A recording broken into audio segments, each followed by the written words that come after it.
Hello boys and girls! Today we are going to be transferring the drawings of the foxes that we created, and here are some beautiful images of different foxes in nature. Alright boys and girls, let's transfer our drawings.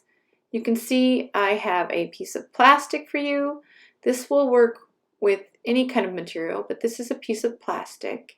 And what you're going to do is lay your drawing down and center it on the plastic. But before you do that, flip it over and put a kind of a light layer of lead or pencil lead on the back of it.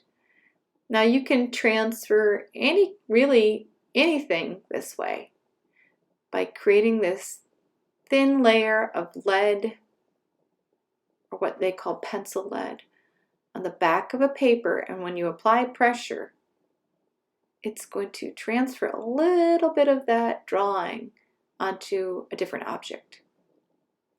So once you have colored in the entire background, because we're not going to be flipping it back and forth to see where the drawing is, just do the entire background, or I'm sorry, the entire back of the paper.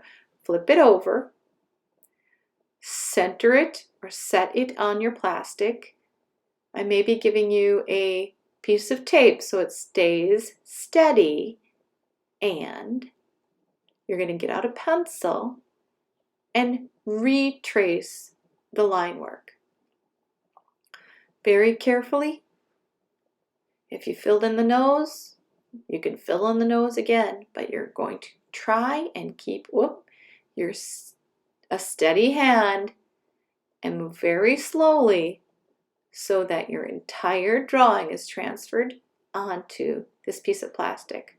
This will work on canvas, this will work on other pieces of paper or cardboard. A very light image will be on the piece of plastic when you're finished, but don't move it around. Trace all your lines carefully and slowly.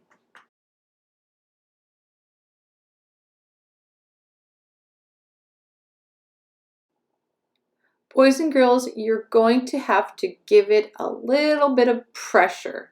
That means pushing down a little harder than normal, putting a little pressure on that pencil so you can really get a good transfer. Not too lightly. Don't worry about mistakes, you can cover them up later. And here we go. It's transferred. Now we are going to outline it in Sharpie. Boys and girls, we're using a permanent marker, black, to outline over your pencil lines. Permanent marker is perfect for this project. This artwork is going to be hung outside in really pretty bad weather, maybe rain and snow and sleet, and these ornaments have to stay up for quite a while and not get damaged. Permanent marker is perfect for that. As you can see on that sample up above, you're really basically outlining over a pencil line, and you can see the image of that dandelion. All your lines get traced over. You can add a few more details if you'd like. That would be wonderful. But make sure you have completely traced over all of your lines, and then we are going to use colored Sharpies to add color to your foxes, and we may be using a bit of regular marker, which will act more like a paint. Permanent markers won't move. Regular markers will slide around and create kind of a softer hue or color on the plastic.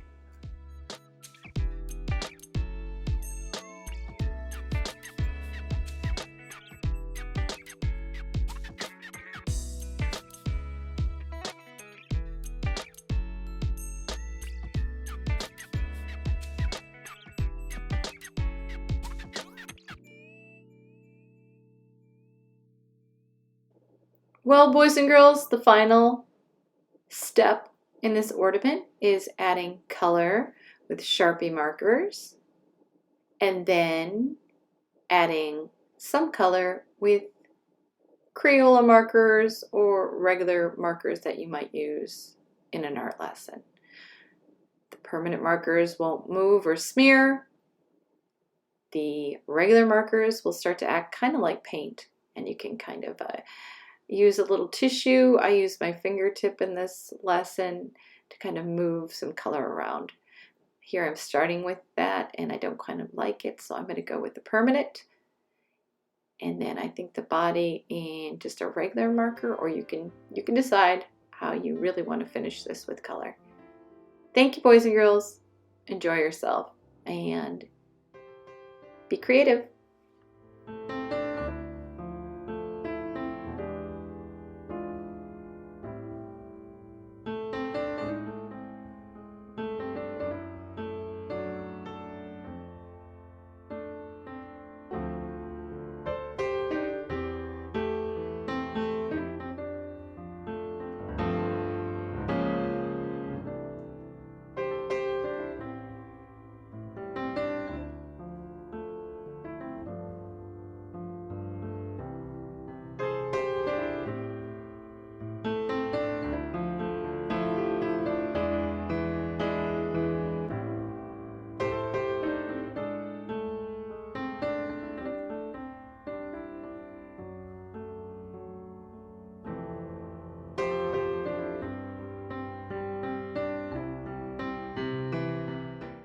Boys and girls, when you're working, really consider these questions. Did you follow directions and meet the criteria? Did you use good craftsmanship and complete your work? Were you creative and did you use your imagination? And were you well behaved and tried your best? Did you put your best effort forward? Thank you, boys and girls.